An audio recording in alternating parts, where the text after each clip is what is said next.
Hey folks, today we're going to take a look at a game that is currently seeking funding on Kickstarter. That game is called Kapow, and it's from 2 Ton Porcupine Games. Now, if you like what you see throughout the rest of this preview video, I'm going to encourage you to go to the official Kickstarter project page, which you can do by going to the link in the top corner of your screen, as well as down in the description section underneath this video.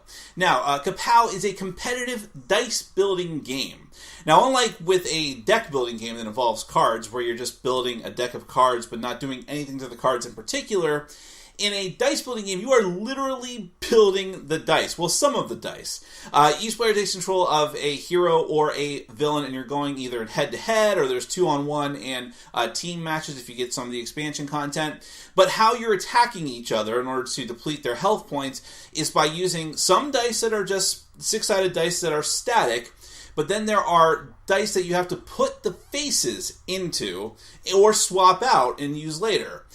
So there's a lot going on here, but let me go ahead and give you a brief look at how the game is played with a prototype version of it. So do bear in mind that what you see in this version may change in the final version. That's why you should go to the Kickstarter page and find out for sure. Then we're going to come back and we will discuss it further.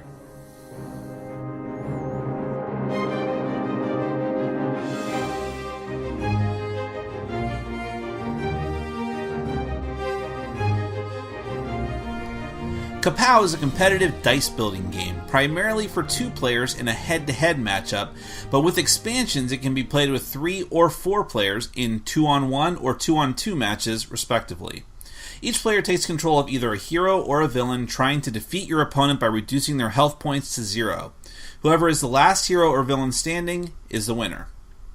I'll explain the dice system of the game first.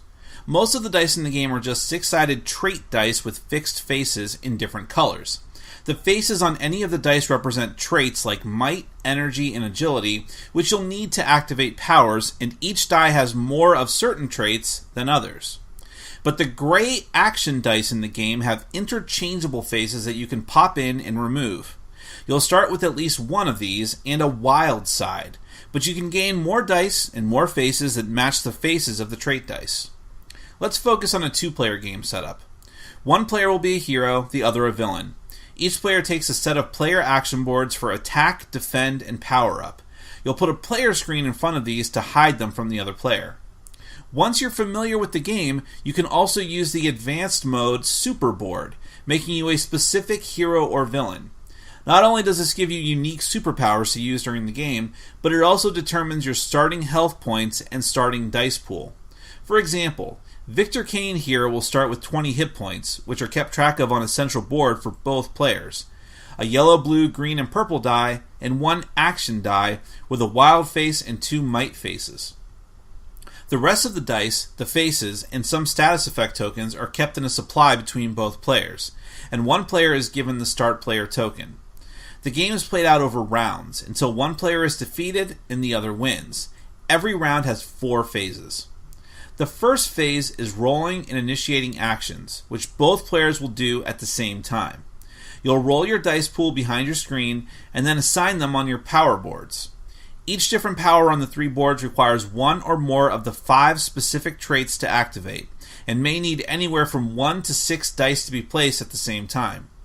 Remember that wild faces can be used in place of any of the traits that you need.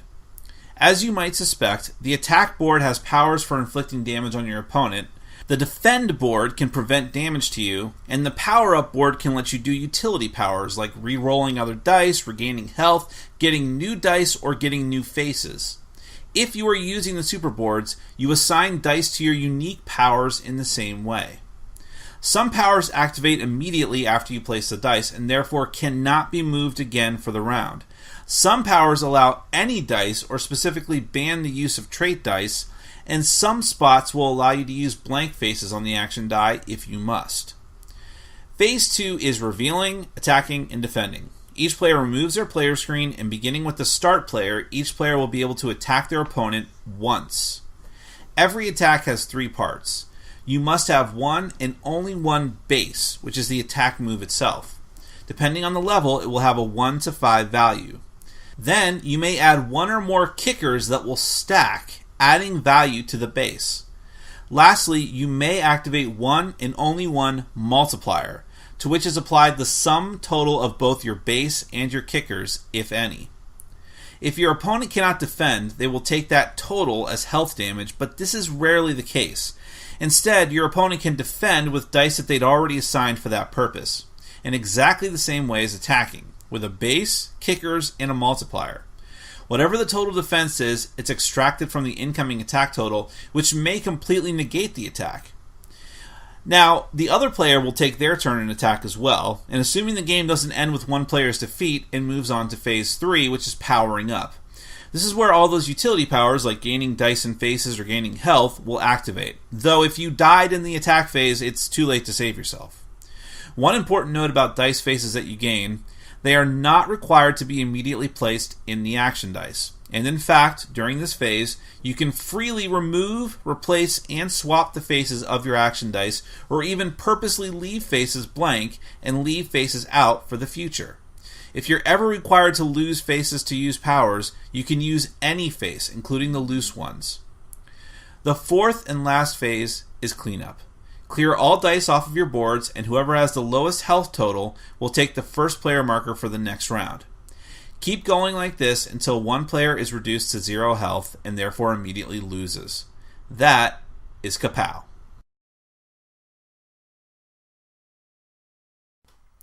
Well, superheroes are never a bad theme to use for your game, and there's been a ton of different superhero games, but all usually fall within, card games or miniatures games, things like that. So to have a dedicated dice game is a bit of a new thing, and on top of that, the whole dice building aspect. Now, there are other games that use the same mechanism, but they're actually few and far between.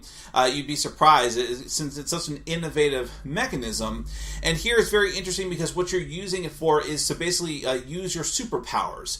Now, and you should definitely play with the superpower boards that are optional in the advanced mode after you get the game under your belt a little bit.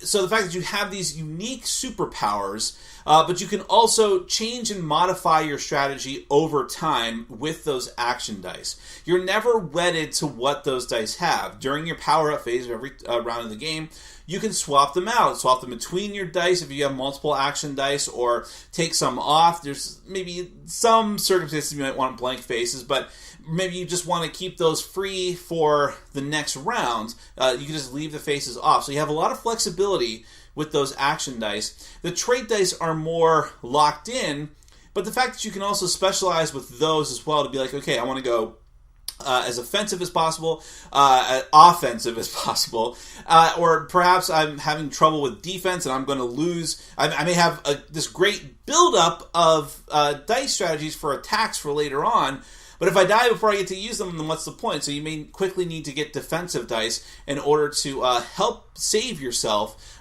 before you get too low in hit points. So you have a lot of flexibility with how you use all the different dice. Like I said, the fact that you can have your unique powers to really set yourself apart from the other player or players that you're battling against really makes you feel distinct. And again, that's where the superhero genre comes in, because it wouldn't be any fun if every superhero or supervillain felt exactly the same. Now you can feel like you actually have powers that the other players don't have. And the whole aspect of building the chain of attacks is also a unique thing as well. It's not just like, okay, I roll some dice, it does this much damage. It's, okay, I activate my base. Now if I can, or if I want to, I can add kickers to it and then multiply it. And the more dice you're willing to spend, and sometimes even having to lose faces in order to do so, dice faces to do so, the more you're willing to expend, the higher your attack can be. But until those screens are revealed, you don't know how much your opponent is going to block of that. How much are you wasting those dice when you could be setting up for a better turn later on? And again, how many dice are you willing to allocate to defend yourself, knowing that your opponent's going to get a chance to attack you as well, even if you get to go first in the round? So it does seem like there's a lot going on, but the fact of the matter is, this is a fast game to play. It's a simple game to learn and a simple game to teach.